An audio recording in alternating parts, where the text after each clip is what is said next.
నమస్తే welcome to 24/7 news TV నేను మీ శాన్వి సొంతింటి కల నెరవేర్చుకునేందుకు పెద్ద మొత్తంలో డబ్బు అవసరమవుతుంది చిన్న ఫ్యామిలీ ఉండే ఇల్లు సైతం లక్షల రూపాయలు పలుకుతోంది దీంతో బ్యాంకులు ఫైనాన్షియల్ సంస్థల్లో రుణాలు తీసుకోవాల్సి వస్తుంది ఇలా లోన్ తీసుకొని ఇల్లు లేదా అపార్ట్మెంట్ కొంటున్న వారి సంఖ్య పెరుగుతోంది కానీ సరైన ప్లాన్ లేకుండా లోన్ తీసుకుంటే ఈఎంఐల భారం పడుతుంది చెల్లించాల్సిన దానికంటే అధికంగా వడ్డీ చెల్లించాల్సి వస్తుంది దీర్ఘకాలం పాటు లోన్ కడుతూ వెళ్తుంటే లక్షలు నష్టపోవాలి అందుకే గృహ రుణం తిరిగి చెల్లించేందుకు ఒక ప్రణాళిక ఫాలో కావాలి తక్కువ సమయంలో లోన్ ఎలా చెల్లించాలి వడ్డీ ఆదా చేసుకోవడం ఎలా అనేది తెలుసుకుందాం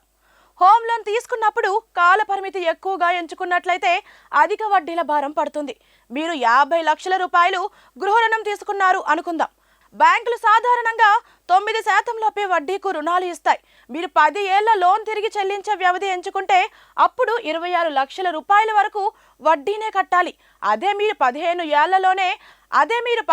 ఏళ్ల లోన్ కాల పరిమితి ఎంచుకుంటే 41 లక్షల రూపాయల మేర వడ్డీలే కట్టాలి 20 ఏళ్ల కాల పరిమితి అయితే మీ అసలు కంటే అధికంగా 58 లక్షల రూపాయల మేర వడ్డీనే చెల్లించాల్సి వస్తుంది దీని ప్రకారం మీరు గమనించినట్లయితే తక్కువ టైంలో లోన్ చెల్లించడం ద్వారా భారీగా ఆదా చేయవచ్చు మీరు 10 ఏళ్ల కాలం వ్యవధి ఎంచుకుంటే సగానికి పైగా వడ్డీ తగ్గించుకున్నట్లే అవుతుంది 50 లక్షల రూపాయల గృహ రుణాన్ని 10 ఏళ్లలోనే తిరిగి చెల్లించినట్లయితే 20 లక్షలకు పైగా వడ్డీ ఆదా చేసుకుంటారు లోన్ కాల పరిమితి తక్కువగా ఎంచుకుంటే నెల నెల ఈఎంఐ ఎక్కువ కట్టాల్సి ఉంటుందని గుర్తుంచుకోవాలి ప్రతి ఏటా ఈఎంఐ 5% మేర పెంచుకుంటూ వెళ్తే 20 ఏళ్ల టెన్యూర్లో నుంచి 8 సంవత్సరాలు ముందుగానే రుణం తిరిగి చెల్లించేస్తారు ప్రతి సంవత్సరం 10% చొప్పున